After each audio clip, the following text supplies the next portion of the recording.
محمد صلی اللہ علیہ وسلم اللہم صلی علی محمد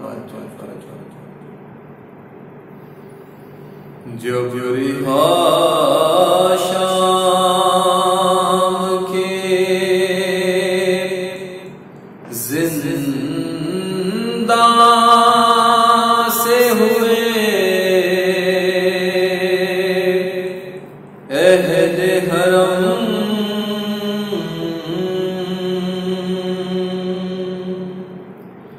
کیا خوشی ہوتی دوبارہ ہوا سادات کا غم جس کو ارمان رہائی تھا ہوئی وہ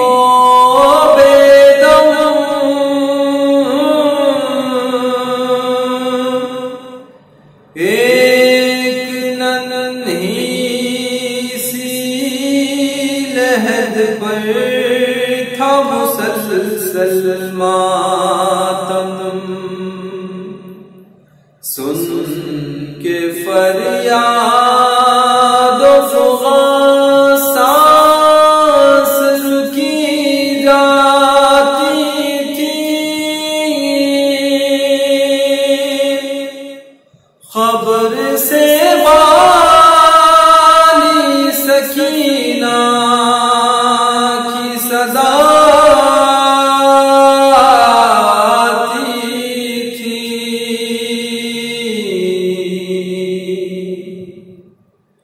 وطن جانے والوں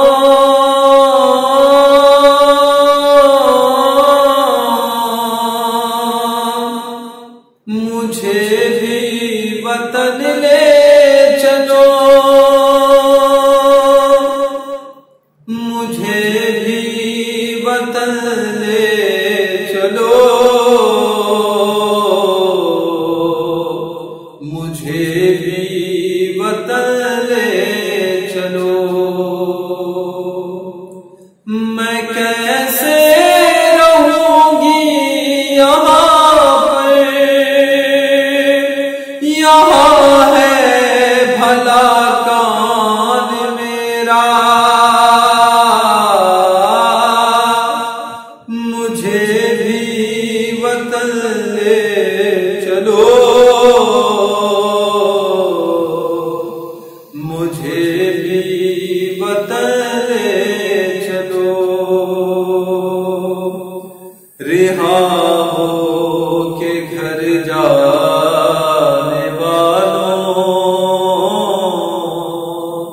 مجھے بھی کہیں پر بٹھا لو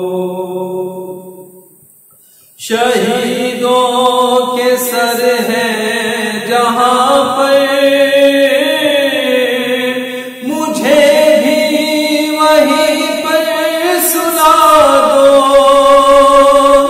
میں بابا کے سر سے لپٹ کر سفر کاٹ دوں گی یہ سارا مجھے بھی وطن لے چلو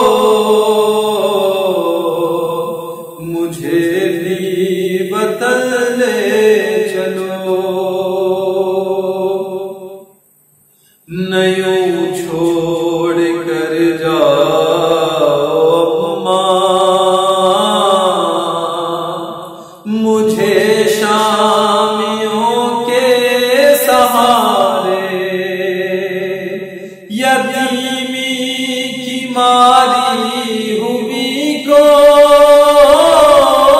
ستایا بہت ظالموں نے، بہت خوف آتا ہے مجھ کو تمہیں واسطہ سیدہ کا، مجھے بھی وطن لے چلو،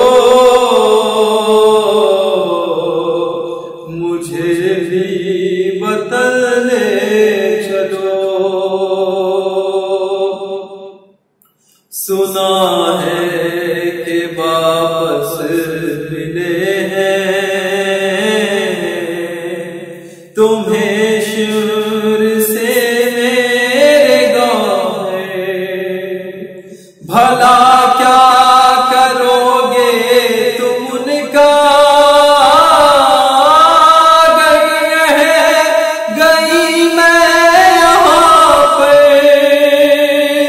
انہیں بھی امانت سمجھ کے، یا دفنا دو زندان میں، یا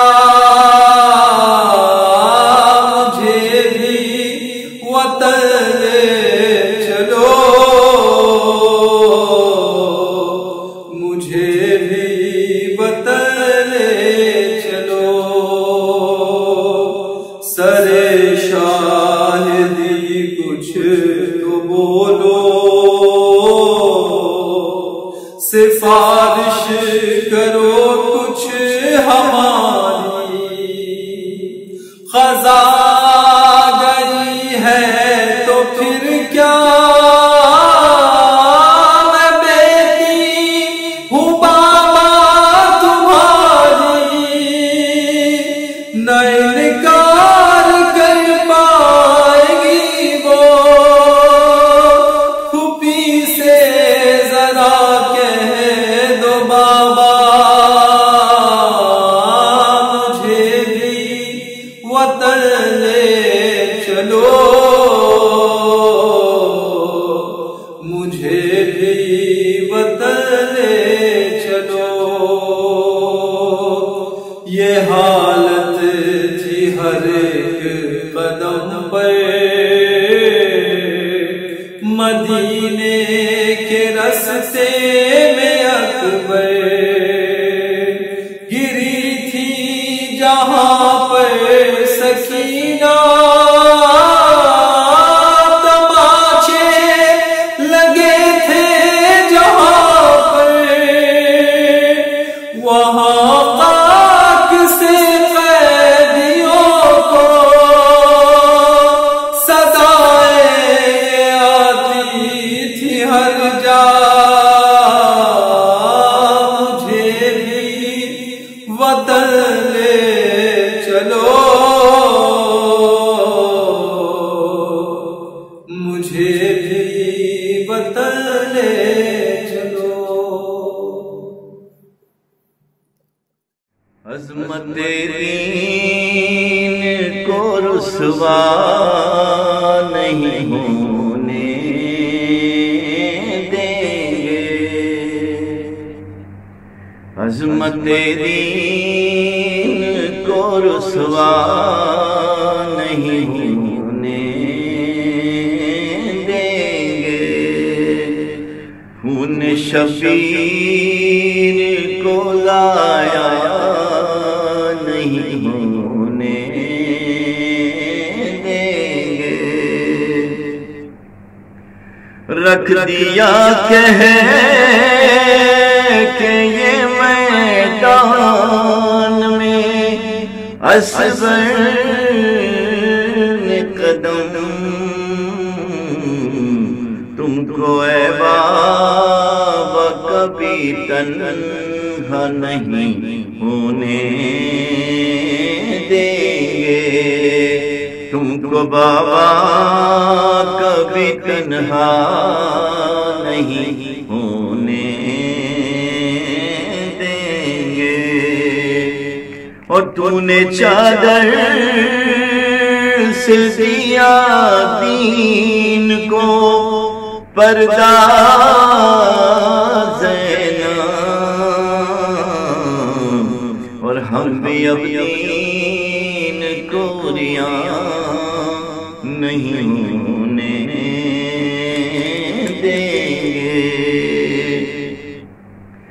اس لیے سو گئے دریا کے کنارے عباس، اب کسی اور کا قبضہ نہیں ہونے دیں گے، پھینکا چلو کا جو پانی، یہ کہا غازی نے، پھینکا چلو کا جو پانی، یہ کہا غازی نے کہ نفس پہ پیاس کا قبضہ نہیں ہونے دیں گے، نفس پر پیاس کا قبضہ نہیں ہونے دیں گے، نفس پر پیاس کا حملہ نہیں ہونے دیں گے، اور جھوٹی بنیاد ہے تعمیر خلافت کا عمل، ایسے جھوٹوں کو تو سچا نہیں ہونے دیں گے، ایسے جھوٹوں کو تو سچا نہیں ہونے دیں گے، اور ہم پہ واجب ہے ارے شیخ تیرا حق دے دیں، تجھ کو محروم میں تبرہ نہیں ہونے دیں گے، تجھ کو محروم میں تبرہ نہیں ہونے دیں گے، کہ ہوگی گھر گھر میں عزاداری شبیر زمین، ہوگی گھر گھر میں عزاداری شبیر زمین، اس پہ حاوی کبھی فتویٰ نہیں ہونے دیں گے، اس پہ حاوی کبھی فتویٰ نہیں ہونے دیں گے، ان شبیر کو ضائع نہیں ہونے دیں گے۔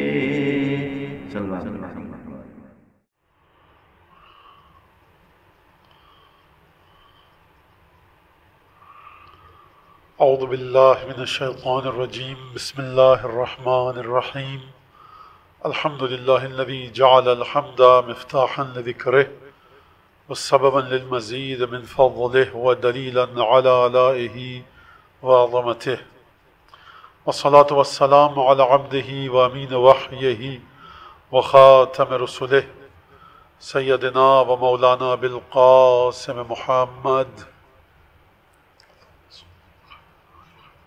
وعلى أهل بيته الطيبين الطاهرين الذين أذهب الله عنهم الرجس وطهرهم تطهيرا، اللهم صل، واللعن الدائم على أعدائهم أجمعين.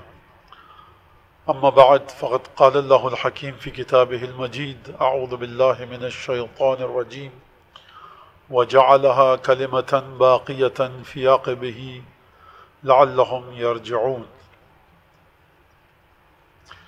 سورہ زخرف کی 28ویں آیت سرنامہ کلام میں خطبے میں آپ کے سامنے پیش کی گئی اور خطبے میں اس آیت کی تلاوت کی گئی. ترجمہ اس آیت کریمہ کا کہ جو الفاظ کے لحاظ سے، کلمات کے لحاظ سے، حروف کے لحاظ سے نہایت مختصر آیت ہے، لیکن پروردگار عالم اس آیت میں ان الفاظ کا ذکر فرما رہا ہے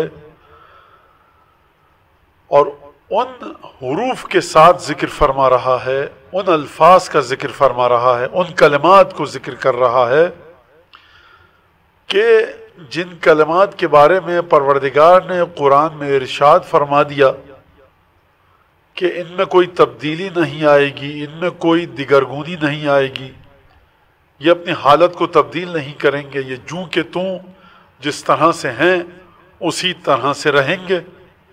اور پھر انہی الفاظ کے بارے میں فرمایا کہ یہ صدق اور عدل کے ساتھ تمام ہو جائیں گے.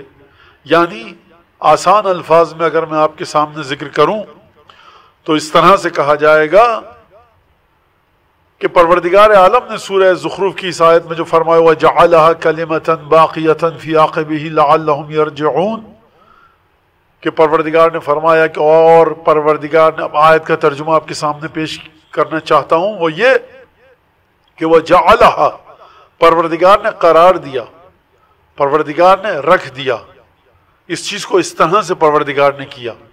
جعل کہتے ہیں کریشن، خلقت، تخلیق، رکھ دینا، کسی چیز کو کسی خاص انداز سے ایجاد کرنا، کسی چیز کو کسی خاص طریقے سے بنا دینا، اس کو جعل کہا جاتا ہے. اسی لیے اردو میں جب ہم کہتے ہیں جعلی کاغذات ہیں تو اس کو کسی نے بنایا ہوتا ہے، لہٰذا وہ اپنے ایک معنوں میں ہے.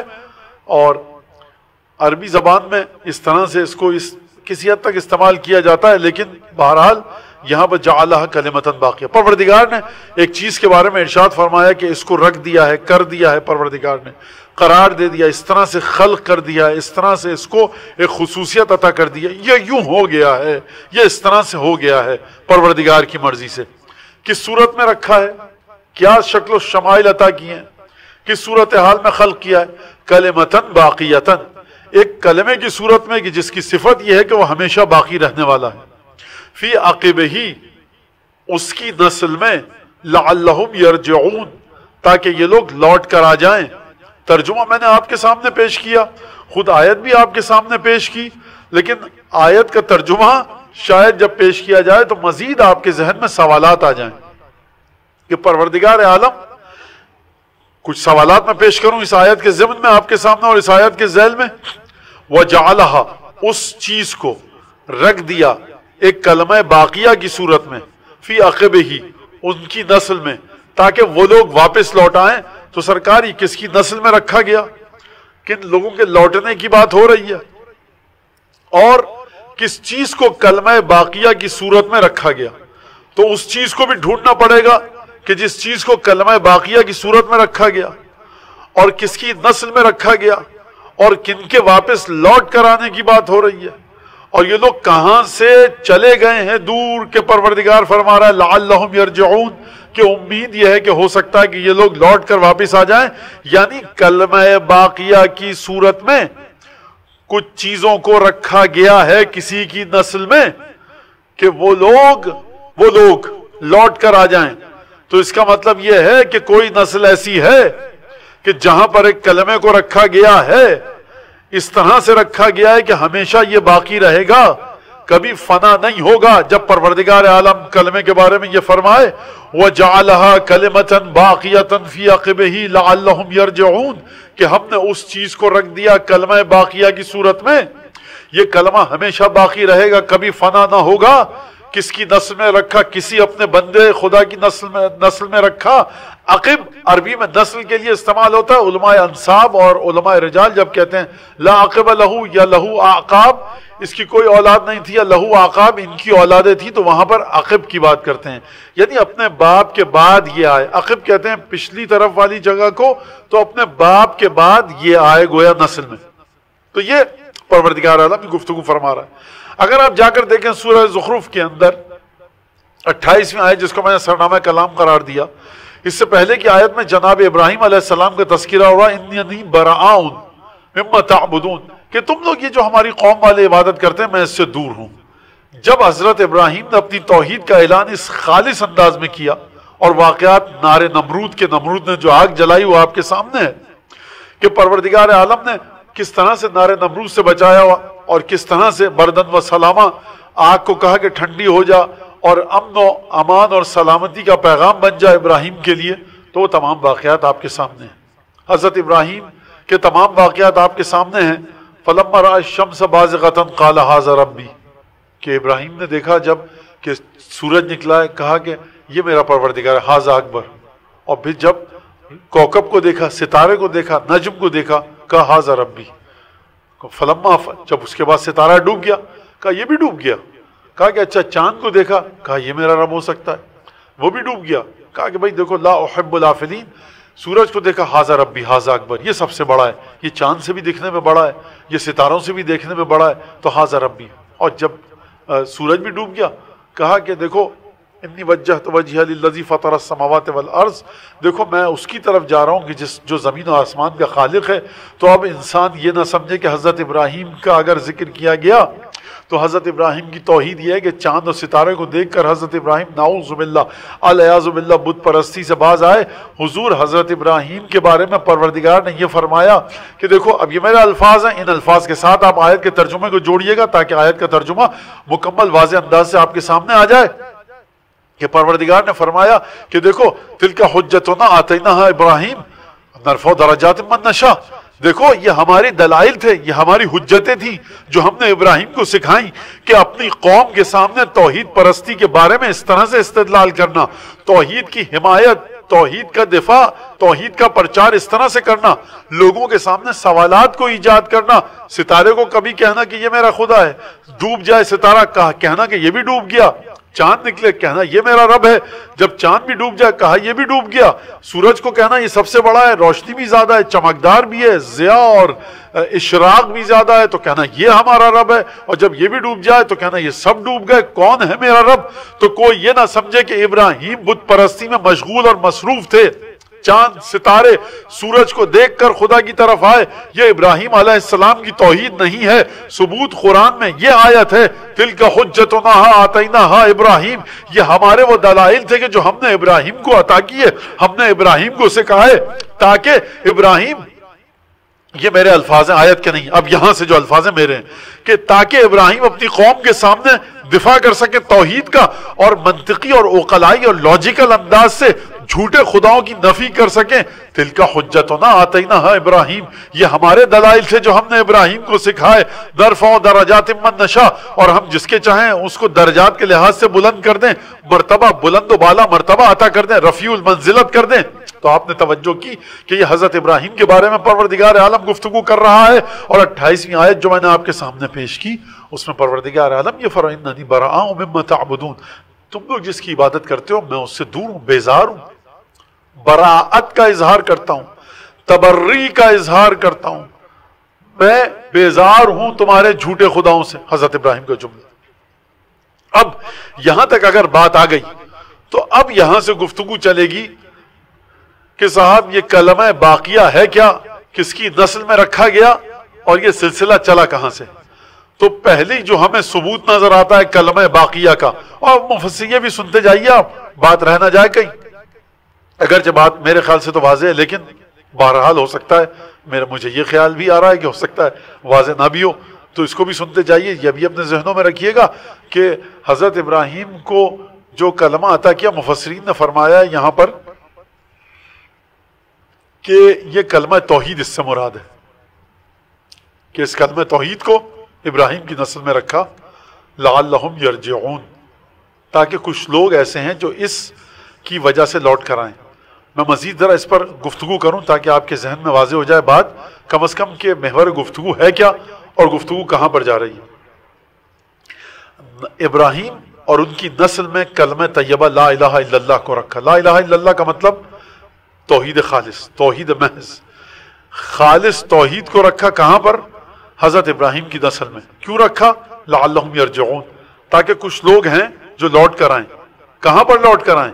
کامن سینس کیا کہتی ہے؟ کلمہ توحید کو رکھا، توحید خالص کو رکھا جناب ابراہیم کی نسل میں، تاکہ کچھ لوگ لوٹ کر آئیں. کس طرف آئیں؟ توحید پر یا شرک پر؟ توحید پر. اور یہ لوگ کہاں چلے جائیں گے؟ توحید سے دور ہو جائیں گے. جب یہ توحید سے دور ہو جائیں گے تو ان کو کون توحید تک کھینچ کے لائے گا؟ وہ کلمہ طیبہ جو نسل ابراہیم میں ہے. یاد رکھیے گا، توحید کو اگر ڈھونڈنا ہے تو حضرت اسماعیل اور اسحاق کے بعد سلسلے کو آگے بڑھاتے ہوئے ختمی مرتبہ تک آئیے، اور ختمی مرتبہ رسالت مآب حضور اکرم سے لے کر پھر دیکھیے کہاں کہاں پر آپ کو کلمہ باقیہ فی عقبہ ہی، جہاں جہاں تک نسل رسول خدا ہے، طیب نسل ہے، طہارت کے ساتھ ہے، وہ نسل کے جس کی ذمہ داری، جس کی زبان کی ذمہ داری، جس کے کردار کی ذمہ داری رسول خدا نے لی ہے، اس نسل کو ڈھونڈتے رہیے.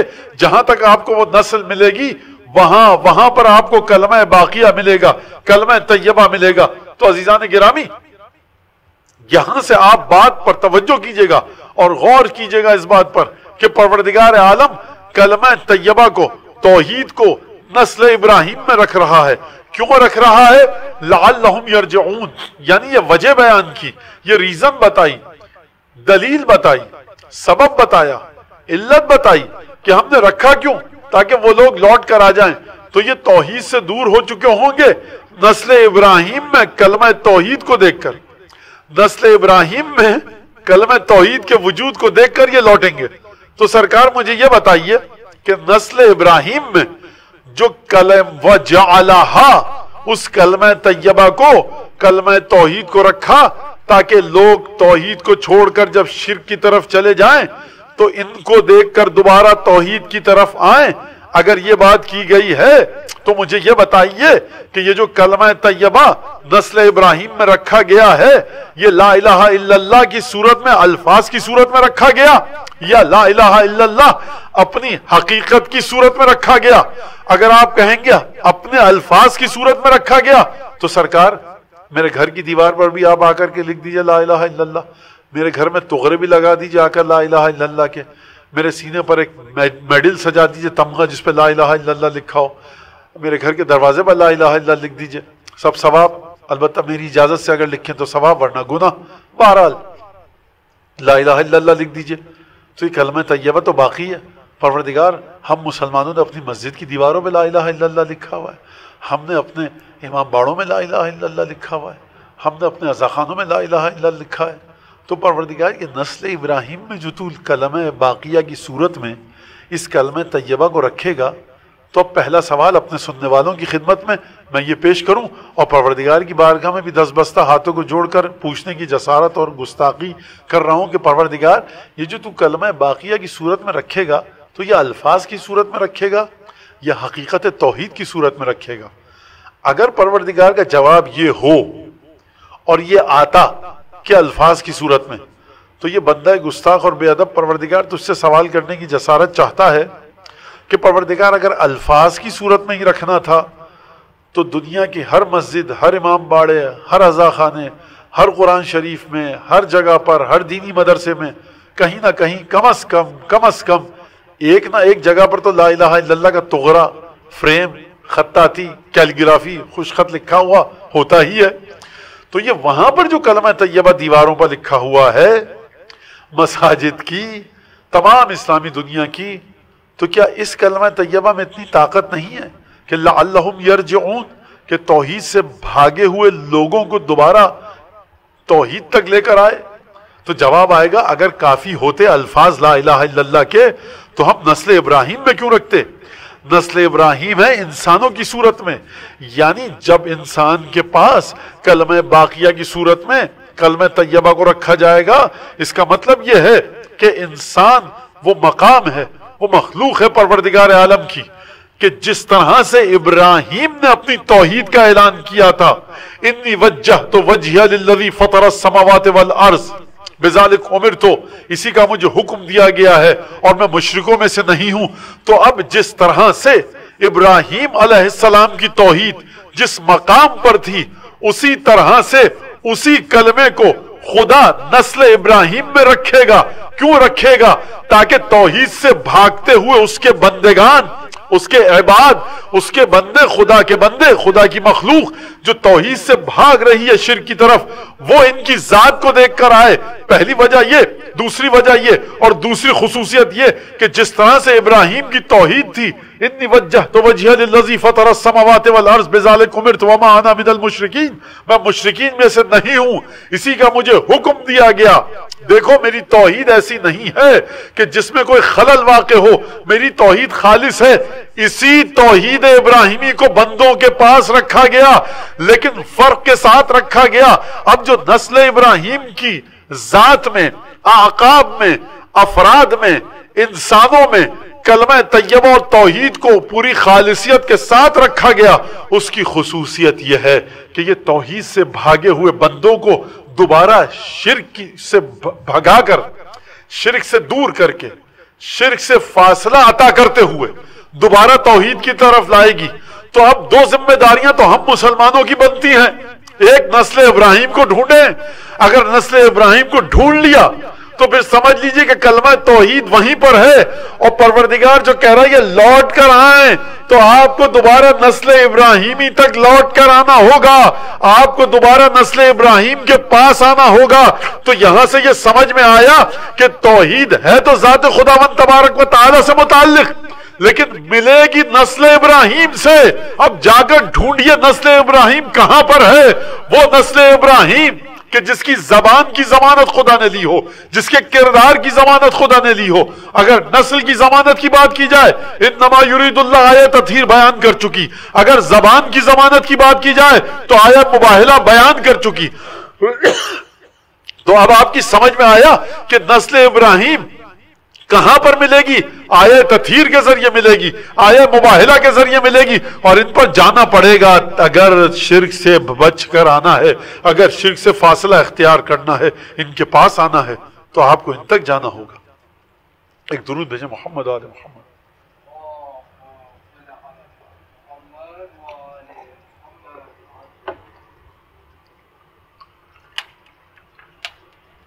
لہذا یہاں سے بات سمجھ لیجئے. مجھے امید ہے کہ سننے والوں کی خدمت میں اپنی معروضات جو پیش کر رہا ہوں واضح ہو رہی ہوں گی. اب چلیے، جب ہم بات کرتے ہیں محرم سفر کی، تو یہاں پر شہزادی زینب ثانیہ زہرا سلام اللہ علیہا اور امام سجاد علیہ السلام کا ذکر آتا ہے.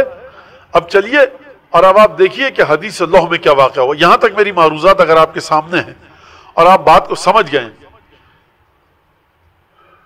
تو دیکھیے حدیث لوح. اب یہ آیت آپ کے ذہن میں رہے گی کہ کہاں تک میں نے بات پہنچا دی. اب چلیے حدیث لوح کی طرف. حدیث لوح کیا ہے؟ حدیث لوح وہ حدیث ہے کہ میرے سننے والوں کو اکثر کو شاید پتا ہو، لیکن یہ کہ کیونکہ کافی دفعہ گفتگو مختلف علماء خطبہ یہاں سے کر چکے ہیں، اور لہٰذا اس حوالے سے کہہ رہا ہوں کہ جو سنیں گے اس مجلس کو تو یقیناً ان کو اس بات کا علم ہوگا کہ حدیث لوح کیا ہے. لیکن حدیث لوح کا مختصراً میں ایک آپ کے سامنے جائزہ کہیے یا ذکر کہیے یہ پیش کروں. وہ یہ کہ جناب جابر بن عبداللہ انصاری فرماتے ہیں کہ میں شہزادی کونین کی خدمت میں گیا، اور میں نے جا کر کے جب امام حسین علیہ السلام دنیا میں تشریف لائے تو جابر بن عبداللہ انصاری آپ حضرات جانتے ہیں کہ کون ہیں، حدیث قصہ کے راوی ہیں. سید الشہداء کی زیارت کے حوالے سے بھی آپ کے سامنے جناب جابر انصاری کا نام موجود ہے، اور امام باقر علیہ السلام کی خدمت میں جو پہنچے تھے جابر، وہ بھی واقعہ. تو اس سے آپ سمجھ جائیے کہ یہ صحابی معمولی صحابی نہیں ہے رسول خدا کا. شہزادی کی خدمت میں بھی شرف یاب ہونے کی اجازت ہے، اور رسول خدا نے سلام پہنچوایا ہے کہ میرے بیٹے سے ملو گے جس کا نام میرا نام ہوگا محمد اور اس کا لقب ہوگا باقر، تو تم اس سے ملو گے، اس کو میرا سلام کہنا. واقعہ طویل ہے. تو جناب جابر پہنچے جہاں پہ سیدہ سلام اللہ علیہ کی خدمت میں، دیکھا کہ آپ کے ہاتھ میں، شہزادی کے ہاتھ میں ایک ہرے رنگ کی تختی ہے، گویا کہ زمرد ایک پتھر ہے، قیمتی پتھر ہے، سبز رنگ کا ہوتا ہے، ہرے رنگ کا، اس طرح کی ایک تختی ہے، نورانی تختی ہے. میں نے شہزادی سے پوچھا کہ شہزادی یہ آپ کے ہاتھ میں کیا ہے؟ کہا کہ حسین ابن علی کی پیدائش کے بعد پروردگار عالم نے مبارکباد کے طور پر میرے بابا رسول اللہ کے پاس یہ تختی بھیجی، اور اس میں میرے 11 بچوں کے نام ہیں کہ جو 11 بچے میری نسل سے ہوں گے اور امام ہوں گے، ایک کے بعد ایک کی خصوصیت ہے، اور اس میں جناب امیر المومنین کے بھی اوصاف کا ذکر ہے، اور حدیث لوح کا مطلب ہے تختی.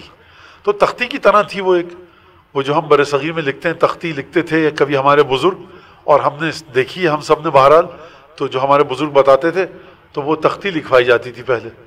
تو وہ تختی جو ہے اس طرح کی ایک تختی تھی، یعنی بالکل اس طرح کی نہیں، لیکن بہرحال ایک شیٹ کہیے آج کل کی اصطلاح میں، یا سلیٹ کہیے جس کو ہم کہتے تھے. تو بہرحال وہ تھی، اور اس میں جابر نے کہا کہ مجھے دیجئے، تو شہزادی نے دی. جابر نے اس پہ سے نسخہ برداری کی، اور جو لکھا تھا اس حدیث کو من ان حرف بحرف ویسا ہی لکھ دیا. اس میں امام حسین علیہ السلام اور امام سجاد علیہ السلام کے بارے میں ہم نے کچھ عرض کروں گا. وہ یہ کہ جب سید الشہداء کا ذکر آتا ہے وہاں پر، تو پروردگار عالم فرماتا ہے اس حدیث لوح کے مطابق کہ افضل الشہداء افضل من استشہد، حسین جتنے بھی لوگ شہید ہیں ان میں سب سے افضل ہے. وَأَرْفَعُ الشُّهَدَاءِ دَرَجَةً، اور حسین جو شہید ہوا ہے بلند ترین مرتبہ ہے حسین کا شہادت کے لحاظ سے شہیدوں کے درمیان. جعلت کلمتی التامہ معہ، میں نے اپنا وہ کلمہ جو تامہ ہے، مکمل ہو چکا ہے کلمہ تامہ، وہ حسین کی معیت میں حسین کے ساتھ ساتھ رکھا ہے. اور پھر فرمایا کہ وحجتی البالغہ عندہ، اور حسین کے پاس میں نے اپنی وہ حجت جو ہر ایک تک پہنچ چکی ہے، حجت بالغہ، وہ حسین کے پاس ہے. تو یہ اس جگہ پر جملہ ہے کہ میں نے حسین ابن علی کے پاس دی ہیں دو چیزیں. توجہ کی آپ نے، حجتی البالغہ، میری حجت بالغہ یعنی حجت جو ہر ایک تک پہنچ جائے گی، ایسی حجت چھپی نہیں رہے گی، ہر ایک تک پہنچ جائے گی. حجتی البالغہ حسین کے ساتھ ساتھ ہے، اور کلمتی التامہ، میرا وہ کلمہ جو تمام ہے، مکمل ہے، وہ حسین کے ساتھ ساتھ ہے، اور میری حجت حسین کے پاس ہے. وَبِعِطْرَتِهِ وَعَاقِبْ وَأُثِيبْ، اور حسین کی اولاد کے بلبوتے پر ہی، اس جملے پر توجہ کیجئے گا، حسین کی اولاد کے بلبوتے پر ہی، حسین کی اولاد کے ذریعے ہی میں ثواب دوں گا اور عذاب دوں گا. تو اب آپ نے توجہ کی. اس کے بعد کیا فرمایا؟ اور کہا حسین کے بعد کون امام ہوگا، میرا خلیفہ کون بنے گا؟ حدیث لوح علی ابن الحسین، زین اولیاء الماضین. یہ علی ابن الحسین سید ساجدین زینت ہوگا کن کے لیے؟ میرے ان اولیاء کے لیے جو گزر چکے ہیں. یہاں میں ایک شبہ کا ازالہ کر دوں. جب یہ کہا جاتا ہے کہ حسین ابن علی شہداء میں افضل ترین ہیں، تو لوگوں کے ذہن میں یہ سوال آتا ہے کہ جناب امیر بھی شہید ہیں، اور حدیث کہہ رہی ہے امام حسین افضل ترین ہیں، تو کیا سید الشہداء مولا کائنات سے بھی افضل ہیں؟ یہ بات ممکن نہیں ہے کہ سید الشہداء مولا کائنات سے افضل ہو جائیں. تو پھر روایت کہہ رہی ہے کہ افضل شہداء رسول اللہ کا یہ نواسا ہے. ادھر سے مولا کائنات بھی شہید، ادھر سے امام حسین بھی شہید. اب لوگوں کے ذہن میں سوال آتا ہے، دیکھیے موضوع سے تعلق نہیں ہے لیکن سوال آ سکتا ہے، اس لیے میں اس کا ازالہ کر کے آپ کی اجازت سے اور پھر بات کو آگے بڑھاؤں. تو کیسے ہو سکتا ہے مولانا کہ افضل الشہداء ارفع الشہداء درجۃ، بلند ترین شہداء میں کا جو درجہ ہے وہ حسین ابن علی کا ہے، تو یہ کیسے ہو گیا؟ مولا کائنات بھی تو شہید ہیں، تو مولا کائنات سے بھی افضل ہیں؟ نہیں، ان سے افضل نہیں ہے. تو کیسے کہہ دیا آپ نے؟ روایت تو کہہ رہی ہے تمام شہداء سے افضل ہیں. تو دیکھیے ایک بات کو سمجھ لیجئے، یہ جو انہم منی وانا منہم کا جملہ ہے نا، یہ مجھ سے ہے میں ان سے ہوں. حسین ابن علی کے پاس جو تمام چیزیں ہیں در حقیقت وہ ذات امیر المومنین، ذات سیدہ، ذات رسول خدا کی تجلی ہیں. اگر چاند یہ کہے کہ صاحب میری روشنی آج بہت کھل کے آ رہی ہے، تو چاند نے اپنی روشنی سورج سے لی ہے. یہ سب رسول خدا کی شخصیت کے گرد گھومتے ہوئے چاند ہیں، قمر ہیں اگر شاعرانہ طریقے سے کہوں. اور اگر علم کلام اور علم تفسیر اور علم قرآن کے حوالے سے بات کی جائے تو ان کے پاس جو کچھ بھی ہے یہ رسول خدا کے انوار کی تجلی ہے. جب ہم یہ حدیث کہتے ہیں کہ سیدہ شباب اہل الجنہ امام حسین اور امام حسن یہ دونوں شہزادے جنت کے جوانوں کے سردار ہیں، تو جنت میں مولا کائنات بھی ہیں، تو کیا ان کے بھی سردار ہیں؟ رسول خدا نے فرمایا وہ ابوہما افضل منہما، ان کا باپ ان سے افضل ہے۔ تو مسئلہ یہ ہے کہ مولا کائنات قیامت میں کھڑے ہو کر اگر یہ کہہ دیں کہ دیکھو میاں میرے منہ کیا لگ رہے ہو تم، آج قیامت کے دن میرے بچے جنت کی سرداری کر رہے ہیں، اس بات کو اس طرح سے سمجھیے۔ اگر یہ کہا جائے قیامت کے دن جناب امیر کہیں کہ تم میرے منہ کیا لگ رہے ہو، تم بات کیا کر رہے ہو مجھ سے، اگر میں جنت و دوزخ کو تقسیم کر رہا ہوں اپنی محبت کی بنیاد پر تو تم کیا لینے آئے ہو؟ میرا بیٹا افضل الشہداء ہے کہ جس کی نورانیت میرے باطنی وجود سے نکل کر آئی ہے، اس بات کو اس طرح سے سمجھیے۔ یعنی جو کچھ بھی ہے وہ تجلی انوار سیدہ ہے، جو کچھ بھی ہے تجلی انوار رسول اللہ ہے اور تجلی انوار جناب امیر ہے۔ تو گویا افضل ترین شہید جو ہیں یہ ذات علی بن ابی طالب کی، ذات جناب سیدہ کی، رسول خدا کی ذات کی جو تجلی ہے، اس کا ایک پرتو ہے، اس کی روشنی ہے، اس کی ایک کرن ہے۔ یہ ذہنوں میں سوال آتا ہے اس لیے میں اس کو یہاں پر اس کا ازالہ کیا۔ تو اب چلیے دوبارہ حدیث اللہ کی طرف۔ میں نے آپ کے سامنے آیت کیا پیش کی؟ وَجَعَلَا كَلِمَةً بَاقِيَةً فِي عَقِبِهِ، ہم نے کلمہ طیبہ کو ابراہیم کی نسل میں کلمہ باقیہ کی صورت میں رکھا تاکہ یہ لوگ لوٹ کر آ جائیں۔ تو اب آپ آ کر دیکھیے اس حدیث اللہ کے ذریعے کہ کس طرح سے فرمایا حدیث اللہ نے کہ جہاں پر امام باقر علیہ السلام اس حدیث کے راوی ہیں، اور ظاہری لحاظ سے ایک دوسرا سلسلہ بھی ہے کہ جو جناب جابر بن عبداللہ انصاری کے ذریعے بھی ہے، وہ ایک الگ واقعہ ہے انشاءاللہ پھر کبھی۔ تو یہاں پر آپ دیکھیے کہ امام حسین علیہ السلام کے بارے میں پروردگار کیا فرما رہا ہے کہ جعلت کلمتی التامہ معہ وحجتی البالغہ عندہ، میں نے اپنی حجت بالغہ کس کے پاس رکھ دی ہے؟ حسین کے پاس، اور اپنا کلمہ تامہ کس کے ساتھ رکھا ہے؟ حسین ابن علی کے ساتھ۔ تو اب یہ آپ مجھے بتائیے کہ اب جو حسین ابن علی کے وجود کی حقیقت یہ ہے کہ حجت بالغہ پروردگار کی حسین کے ساتھ ساتھ ہے، کلمہ تامہ حسین کے پاس ہے۔ اب اگر آپ اس آیت کو حدیث اللہ کے ساتھ سمجھیں گے تب سمجھ میں آئے گا کہ وجود حسین ابن علی کی منزلت ہے کہاں پر۔ یعنی حجت بالغہ اگر ہے تو ذات مولا حسین، کلمہ تامہ اگر ہے تو ذات مولا حسین۔ اب سمجھ میں آئے گا آپ کے، اور اس بات کو دیکھیے آپ توجہ کے ساتھ غور فرمائیے گا کہ جو پروردگار عالم کہہ رہا ہے کہ ہم نے ابراہیم کی نسل میں کلمہ توحید کو رکھ دیا تاکہ شرک کی طرف گئے ہوئے، توحید سے دور ہوتے ہوئے، توحید سے بھاگ کر، توحید سے نفرت کا اظہار کر کر، شرک کی گود میں جا کر بیٹھ جانے والے، شرک کی چھاؤں میں بزعم خود پناہ لینے والے دوبارہ لوٹ کر آئیں توحید کی طرف۔ تو میں نے عرض کیا کہ یہاں پر لا الہ الا اللہ سے مراد الفاظ نہیں ہے بلکہ حقیقت توحید ہے۔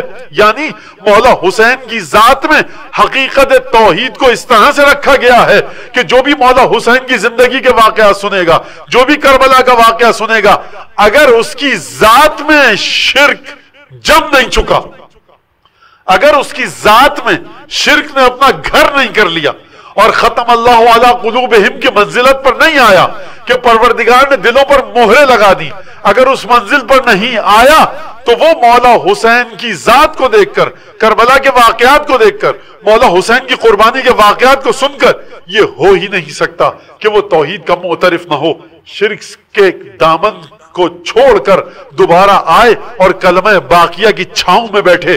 وہاں پر شرک کی چھاؤں میں بیٹھا تھا لیکن وہ شرک کی چھاؤں نہیں تھی، وہ بظاہر چھاؤں تھی، دنیا کے غموں سے آزاد ہو گیا تھا، خدا کچھ نہیں ہے ہم نہیں مانتے، اور اس کے بعد سکون سے آ گیا تھا، لیکن وہ اضطراب خاطر کا باعث بنتی تھی۔ بزعم باطل وہ سمجھ رہا تھا کہ میں شرک بڑی اچھی چیز ہے، اس کی چھاؤں میں ہوں، لیکن جب وہ دیکھے گا حسین ابن علی کی شخصیت کو اور واقعات کربلا کو دیکھے گا، مصائب مولا حسین کو دیکھے گا، تو پھر اس کی سمجھ میں آئے گا حقیقتاً توحید کا صاحبان حسین ابن علی۔ درود بھیجے محمد و آل محمد۔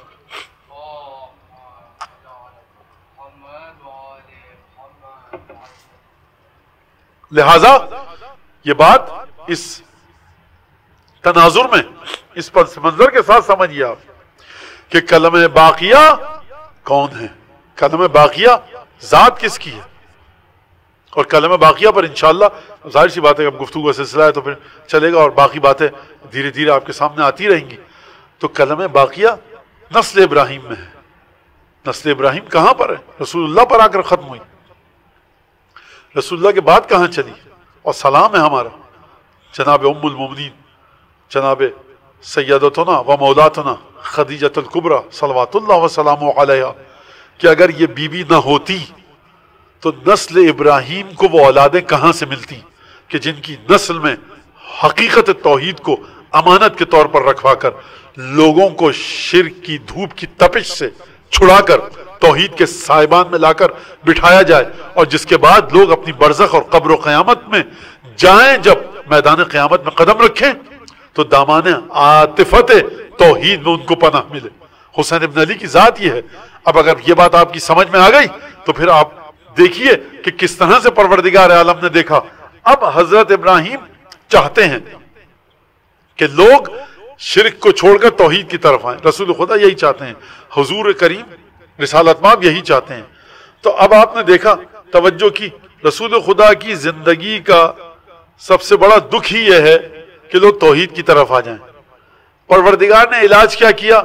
کہا کہ دیکھو بھائی، ہم نے کلمہ توحید تمہاری نسل میں رکھ دیا ہے، اور یہ میں تقریر کے شروع میں عرض کر چکا کہ کلمہ توحید سے مراد الفاظ نہیں ہے لا الہ الا اللہ، ورنہ ہر ستون پہ لکھ دیجیے آپ، ہر کتاب پہ اسلامیات کی لکھا ہوا ہے، کتنے لوگ توحید سے پلٹ کر آ گئے، اور الحمدللہ جو کتابیں پڑھ کے جو موحد بن رہے ہیں، اللہ دے اور بندہ لے، حضور بچائے خدا ایسے موحدوں سے کہ جس طرح کے موحد بن رہے ہیں۔ تو بات یہ پہلے شروع میں واضح کر دی آپ کے سامنے کہ لا الہ الا اللہ دیواروں پر لکھ دینے سے لوگ توحید کی طرف پلٹ کے نہیں آتے، بلکہ ہونا چاہیے، لازمی ضرورت ہے ایک ایسے انسان کی جو حقیقت توحید کو اپنی ذات سے منعکس کر کے بتائے، توحید کی تجلیات اس کی ذات سے پھوٹیں۔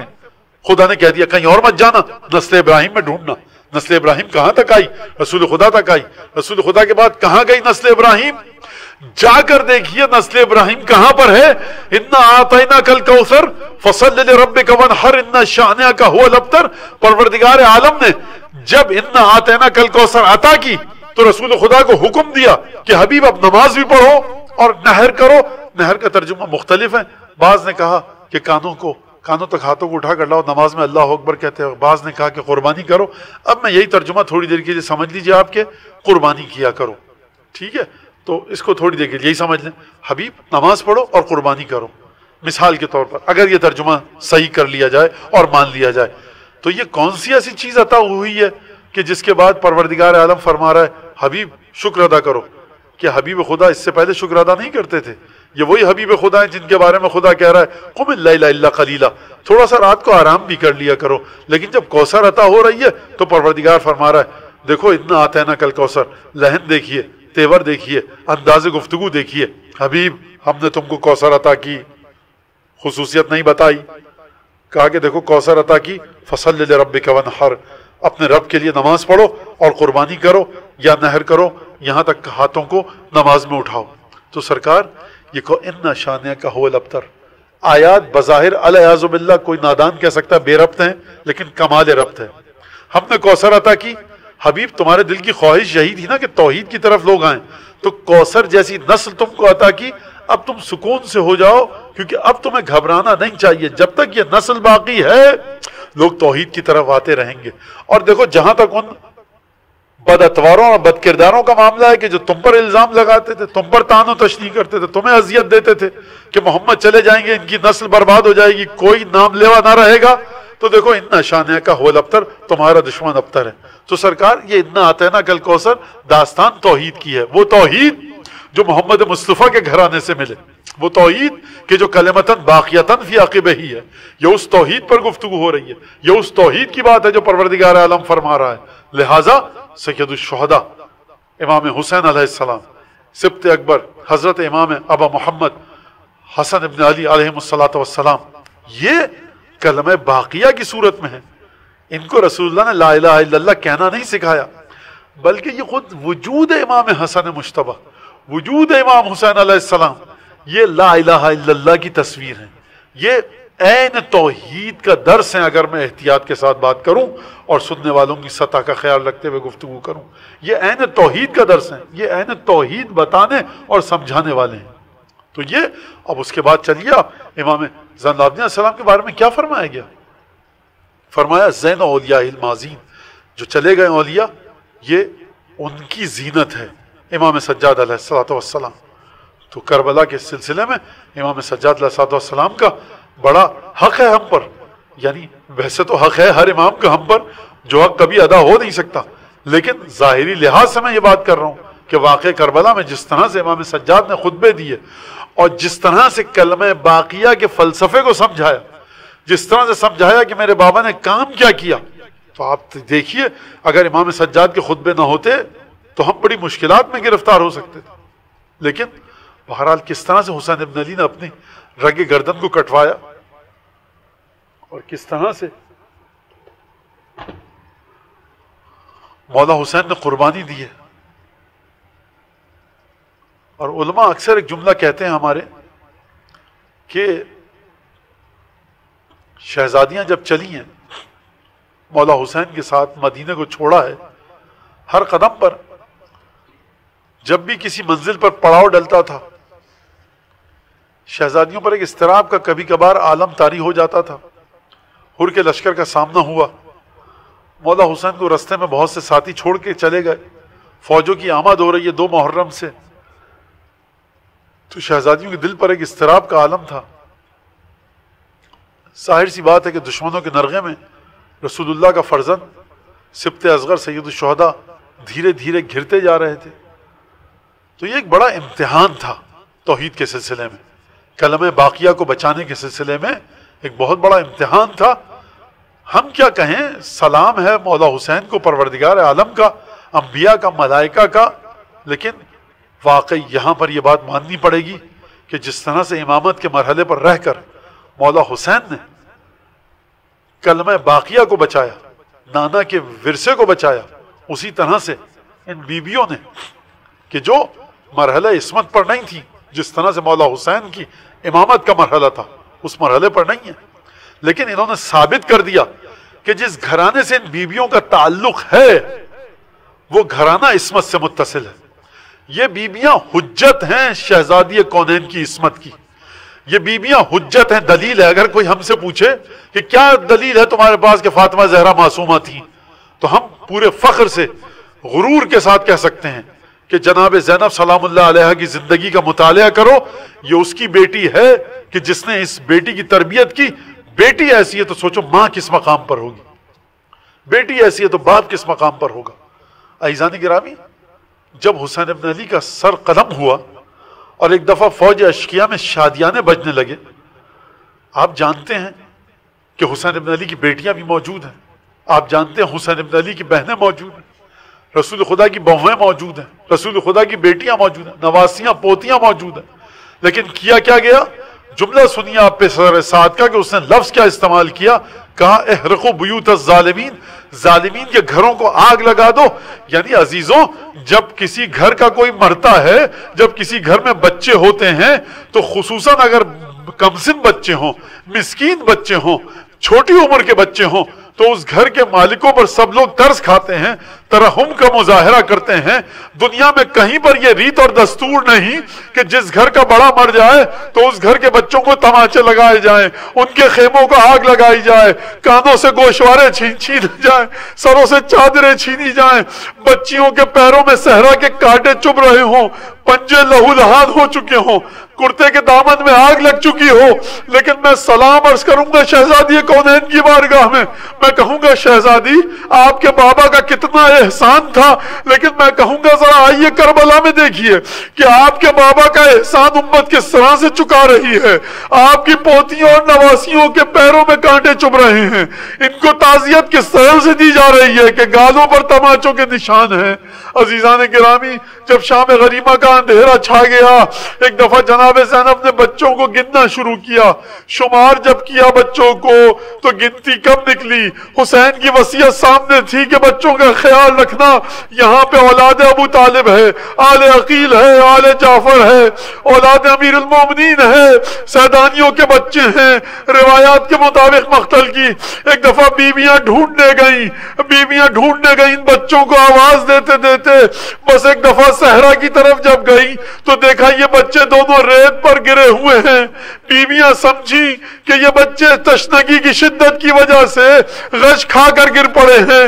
لیکن جب آگے بڑھ کر ان بچوں کو جدا کیا گیا تو ان کے سینوں پر گھوڑوں کی ٹاپوں کے نشان تھے.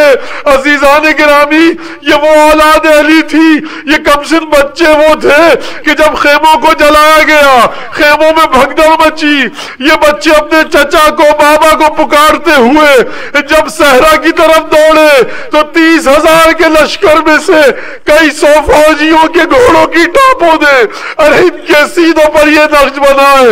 یہ بچے گھوڑوں کی ٹاپوں تلے کچل کر شہید ہو گئے.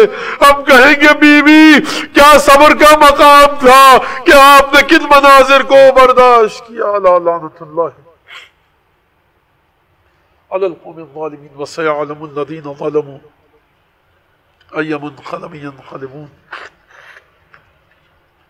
اللهم بحق محمد وآل محمد عليك صل على محمد وآل محمد وعجل فرجهم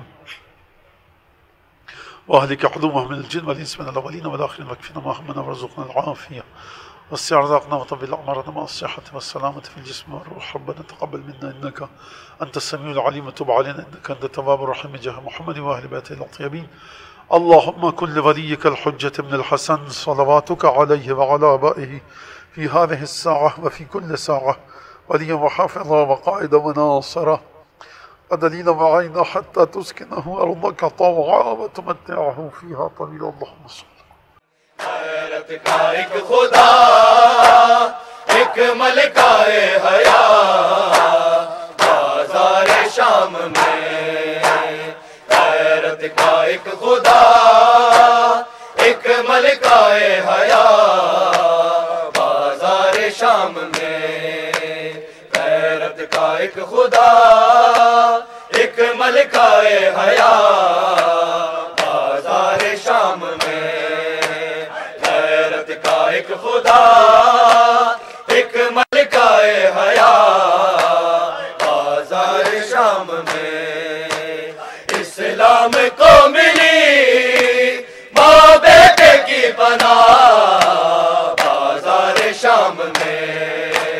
غیرت کا ایک خدا ایک ملکہ حیا بازار شام میں.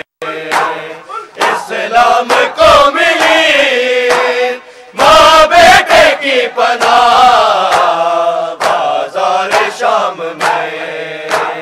غیرت کا ایک خدا ایک ملکہ حیا بازار شام میں.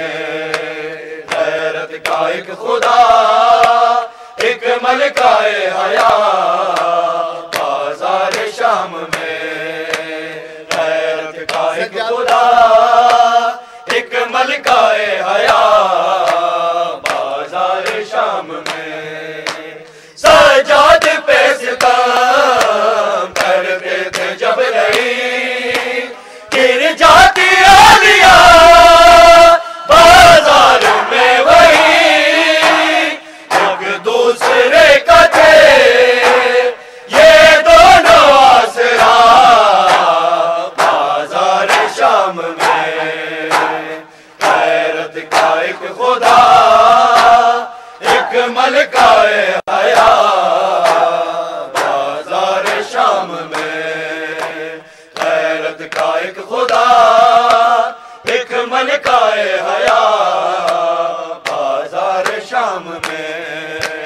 غیرت کا ایک خدا ایک ملکہ حیا بازار شام میں. سجاد پہ ستم کرتے تھے جب نہیں گر جاتی آلیہ بازار میں. وہی ایک دوسرے کا تھے یہ دونوں آسرا بازار شام میں. غیرت کا ایک خدا ایک ملکہ حیا بازار شام میں. غیرت کا ایک خدا ایک ملکہ حیا بازار شام میں، غیرت کا ایک خدا ایک ملکہ حیا بازار شام میں، اسلام کو ملی ماں بیٹے کی پناہ بازار شام میں، غیرت کا ایک خدا ایک ملکہ حیا بازار شام میں، ہے ایک گلے میں تو ایک ہاتھ میں رسن، تا شامیوں کا شور مارو ہے بے وطن، آل رسول کو یہ اجر ہے ملا بازار شام میں، غیرت کا ایک خدا ایک ملکہ حیا بازار شام میں، غیرت کا ایک خدا ایک ملکہ حیا بازار شام میں، غیرت کا ایک خدا ایک ملکہ حیا بازار شام میں، ہے ایک گلے میں تو ایک ہاتھ میں رسن، تا شامیوں کا شور مارو ہے بے وطن، آل رسول کو یہ اجر ہے ملا بازار شام میں، غیرت کا ایک خدا ایک ملکہ حیا بازار شام میں، غیرت کا ایک خدا ایک ملکہ حیا بازار شام میں، اسلام کو ملی ماں بیٹے کی پناہ بازار شام میں، غیرت کا ایک خدا ایک ملکہ حیا بازار شام میں، کہتی تھی عالیہ ہے دور کے علی، میں تیرے آسرے کربل سے تھی چلی، میں تیرا آسرا تو میرا حوصلہ بازار شام میں، غیرت کا ایک خدا ایک ملکہ حیا بازار شام میں، غیرت کا ایک خدا ایک ملکہ حیا بازار شام میں، کہتی تھی عالیہ اے دور کے علی، میں تیرے آسرے کربل سے تھی چلی، میں تیرا آسرا تو میرا حوصلہ بازار شام میں، غیرت کا ایک خدا ایک ملکہ حیا بازار شام میں، غیرت کا ایک خدا ایک ملکہ حیا بازار شام میں، اسلام کو ملی ماں بیٹے کی پناہ بازار شام میں، غیرت کا ایک خدا ایک ملکہ حیا بازار شام میں، اسلام کو ملی ماں بیٹے کی پناہ بازار شام میں، غیرت کا ایک خدا ایک ملکہ حیا بازار شام میں، غیرت کا ایک خدا ایک ملکہ حیا بازار شام میں، غیرت کا ایک خدا ایک ملکہ حیا بازار شام میں، غیرت کا ایک خدا ملکائے حیا بازار شام میں، بابا کا خطبہ پڑھنے جب علی آ گئی، کہتے تھے کوفی شامی پھر آ گیا علی، سن لہجائے علی گھبرائے بے حیا بازار شام میں، غیرت کا ایک خدا ایک ملکائے حیا بازار شام میں، غیرت کا ایک خدا ایک ملکائے حیا بازار شام میں، غیرت کا ایک خدا ایک ملکائے حیا بازار شام میں،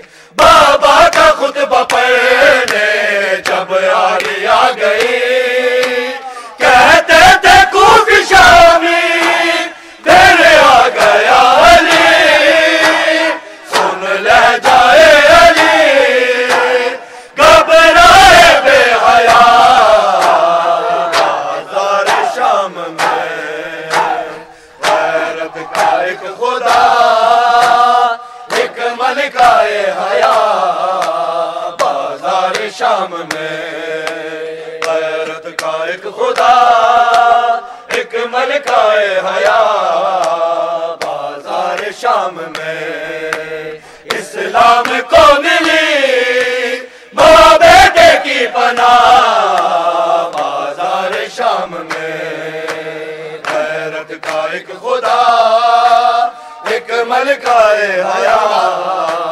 بازار شام میں، بیمار دیکھتا تھا ماں کو برے نظر، بیٹے کے دکھ نہ بھولے زینب کو عمر بھر، کیا ستم سہے ہے جرم بے خطا بازار شام میں، غیرت کا ایک خدا ایک ملکائے حیا بازار شام میں، غیرت کا ایک خدا ایک ملکائے حیا بازار شام میں، بیمار دیکھتا تھا ماں کو برے نظر، بیٹے کے دکھ نہ بھولے زینب کو عمر بھر، کیا ستم سہے بے جرم بے خطا بازار شام میں، غیرت کا ایک خدا ایک ملکائے حیا بازار شام میں، غیرت کا ایک خدا ایک ملکائے حیا بازار شام میں، اسلام کو ملی ماں بیٹے کی پناہ بازار شام میں، غیرت کا ایک خدا ایک ملکائے حیا بازار شام میں، یہ ذکر ہی لکھے عباس کا کلام آل نبی کے غم کرتا رہے رکھا، عرفان کی دعا نوحہ پڑھے تیرا بازار شام میں، غیرت کا ایک خدا ایک ملکائے حیا بازار شام میں، غیرت کا ایک خدا ایک ملکائے حیا بازار شام میں، غیرت کا ایک خدا ایک ملکائے حیا بازار شام میں، سجاد پہ ستم کرتے تھے جب لڑے گر جاتی عالیہ بازار میں وہی ایک دوسرے کا دھے یہ دونوں